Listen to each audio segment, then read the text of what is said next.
इस वीडियो में हम लोग मैथ्स के कुछ प्रश्न को सॉल्व करने वाले हैं जो आपके आने वाले कॉम्पिटिटिव एग्जाम के लिए फायदेमंद होंगे। तो चलिए प्रश्नों को एक एक करके सॉल्व करते हैं। तो एक संख्या अपने 50% से 75 अधिक है, संख्या का 25% कितना होगा? तो संख्या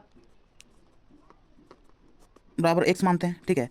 तो संख्या अपने 50% यानी कि एक्स का 50/100 से 75 अधिक है, यानी कि माइनस होगा बीच में, ठीक। एक जीरो से एक जीरो काट देंगे, 5 एक का 5, 5 दूनी 10, ठीक है। एक्स माइनस x/2 बराबर 75, ठीक। अब 2 को x के साथ गुना करेंगे तो 2x माइनस x/2 बराबर 75। 2x में से x घटाएंगे तो एक x बचेगा बराबर 2 को 75 के साथ गुना करेंगे, 2 पछे 10 के 0 हासिल 1, 2 7 14 और 1 15, यानी कि संख्या 150 है। तो यहाँ पे संख्या का 25% कितना होगा? तो संख्या 150 है, 150 का मतलब गुना होता है 25%, 25/100। एक जीरो से एक जीरो काटेंगे, 25 पचे 25, 5 दूना 10, 15 पचे 75/2, यानी कि 2 तिया 6, एक बच्चा है 5, 15, 2 7 14 और 1 15, यानी कि 37/1/2, यही आंसर होगा। अगला प्रश्न में आते हैं, 952 के घात में 67 का इकाई अंक कितना है? तो यहाँ पे 952 में इकाई अंक 2 है, 2 लिखना है। फिर 67 को 4 से भाग करना है, तो 2 का घात में 4 देंगे, ठीक है।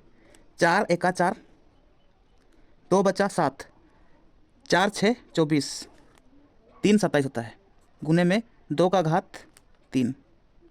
तो यहाँ पे जितना शेष बचता है उसी को इकाई अंक में लिया जाता है। 2 का घात 3 बराबर होता है 2 गुना 2 गुना 2 बराबर 8, तो इकाई अंक 8, यही आंसर होगा। अगला प्रश्न में आते हैं, ए और बी की वर्तमान आयु का अनुपात 5:4 है। 2 वर्ष पूर्व उनकी आयु में 4:3 का अनुपात था। ए की वर्तमान आयु कितनी है? तो यहाँ पे ए और बी है, ठीक है। तो ए की वर्तमान आयु का अनुपात 5, तो 5x मानेंगे इसको, और बी की वर्तमान आयु 4 यानी कि 4x, ठीक है। अब 2 वर्ष पहले उनकी आयु में 4:3 का अनुपात था, यानी कि 2 वर्ष पहले, यानी कि माइनस करेंगे 2, यहाँ भी माइनस करेंगे 2। अगर 2 वर्ष बाद बोलता तो यहाँ पे प्लस लगाते, ठीक है। तो यहाँ पे अनुपात 4:3 का था, तो 4/3, ठीक। अब वज्रगुणन करेंगे, 3 5 15x माइनस 3 दूना 6 बराबर 4 चौका 16x माइनस 4 दूना 8, 16x minus 15x, 16x minus 15x बराबर -6 प्लस 8। 16x में 15x को घटाएंगे तो x बचेगा बराबर 6 के आगे माइनस है, 8 के आगे प्लस है, माइनस प्लस माइनस यानी कि घटाना है। 8 में से 6 घटाएंगे तो 2 बचेगा। बड़ा संख्या है 8, उसके आगे वाला चिन्ह है प्लस, तो प्लस ही रहेगा, ठीक। तो यहाँ पर x का मान आया 2, तो a की वर्तमान आयु ज्ञात करना है, ठीक है।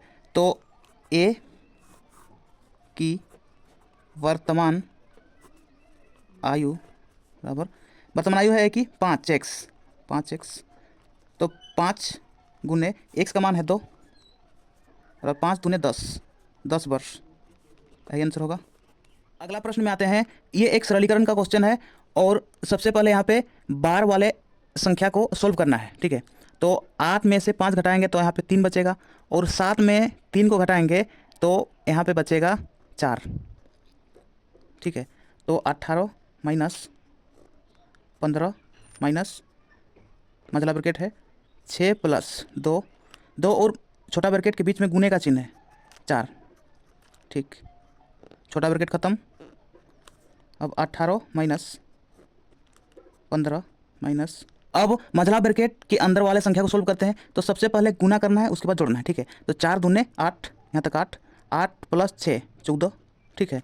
तो यहाँ पे 14, यानी कि मझला ब्रैकेट खत्म। 18 माइनस 15 में से 14 घटाएंगे तो 1 बचेगा, बड़ा ब्रैकेट भी खत्म, ठीक। 18 में से 1 घटाएंगे तो बचेगा 17, और यही हमारा आंसर होगा।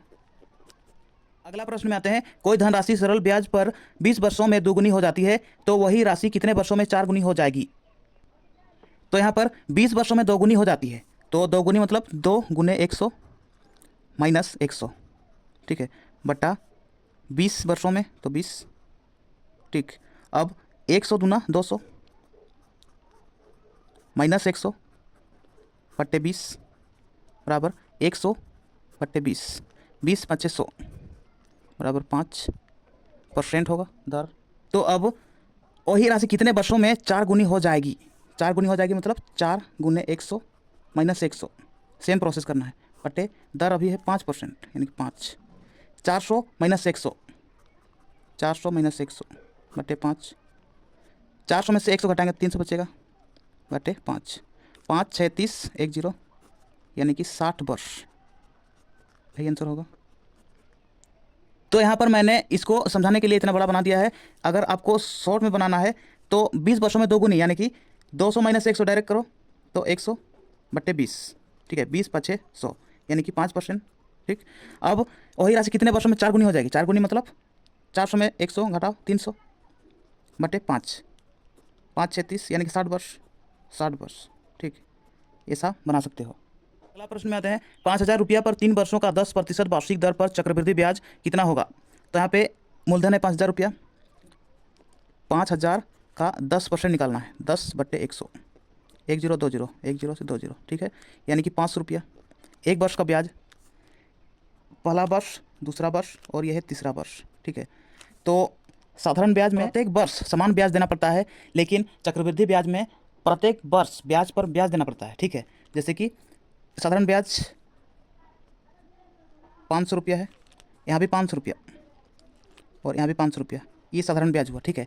लेकिन चक्रवृद्धि ब्याज में ब्याज पर ब्याज यानी कि 500 का 10%, 500 का 10% कितना होगा, 500 का 10 बट्टे 100 तो 50, यहाँ पे 50, इस 500 का 50, ठीक है। अब इन दोनों ब्याज का, पहला वर्ष और दूसरा वर्ष, दोनों ब्याज का ब्याज देना पड़ेगा, ठीक है। तो 1050 का 1050 का 10%, 1 0 2 0 1 0 2 0, ठीक है, 105 रुपया यानी कि 105 रुपया फिर देना पड़ेगा, ठीक। अब सबको जोड़ते हैं, 5 का 5 5 10 5 6 1500, यहाँ पे 1500 और 105 और 50 कितना होगा 155, 155। अब जोड़ते हैं 5, यहाँ 5 5 और 1 6 1 यानी कि 1655 रुपया, यही चक्रवृद्धि ब्याज है, यही आंसर। अगला प्रश्न में आते हैं, राम की कार्य क्षमता श्याम से दोगुनी है, दोनों मिलकर एक कार्य 15 दिन में पूरा कर लेते हैं, राम अकेला उस कार्य को कितने दिन में समाप्त करेगा। तो राम और श्याम, श्याम की कार्य क्षमता अगर 1 है तो राम की 2 है, ये क्षमता, ठीक। तो दोनों मिलकर एक कार्य को 15 दिन में पूरा कर लेते हैं, ठीक है, यानी कि कुल कार्य बराबर कुल दिन 15 गुने कुल क्षमता कितना है, राम का 2 है श्याम का 1 है, तो 2 और 1 3, 15 तिया 45, कुल कार्य है 45। तो राम अकेला उस कार्य कितने दिन में समाप्त करेगा, तो राम अकेला उस कार्य को समाप्त करेगा, कुल कार्य है 45 बटा राम का क्षमता है 2 एक दिन का, ठीक है। तो 2 दूना 4, यहाँ पे 2 दूना 4, 10 में लगाएंगे 10, 2 × 5 = 10 यानी कि 22.5 यानी कि 22.5 दिन, आंसर। अगला प्रश्न में आते हैं, किसी समबाहु त्रिभुज की भुजा 8 सेंटीमीटर है, त्रिभुज का क्षेत्रफल ज्ञात करें। तो समबाहु त्रिभुज की प्रत्येक भुजा समान होते हैं, ठीक है। तो समबाहु त्रिभुज का क्षेत्रफल होता है √3/4 गुना भुजा स्क्वायर, ठीक है। तो यहाँ पे √3/4 गुना भुजा है 8 सेंटीमीटर, तो 8 2 बार है तो 2, ठीक है, √3/4 इंटू 8 का स्क्वायर होता है 64, 4 से काटेंगे 4 × 1 = 4, 4 × 1 = 4, 2 बचा है 4 24, 4 6 24 यानी कि 16√3, यही आंसर होगा। तो ये थे मैथ्स के कुछ प्रश्न। अगर आपको वीडियो पसंद आया तो वीडियो को लाइक कीजिए और मैथ्स चैनल को सब्सक्राइब कीजिए और बेल आइकन को दबाइए ताकि इस चैनल पर आने वाला हर वीडियो का नोटिफिकेशन आप तक सबसे पहले पहुंचे। तो चलिए इस वीडियो का समाप्त करते हैं, मिलते हैं नेक्स्ट वीडियो में। तब तक के लिए अपना पढ़ाई करते रहिए, ख्याल रखिए अपना और अपने माता पिता का। धन्यवाद।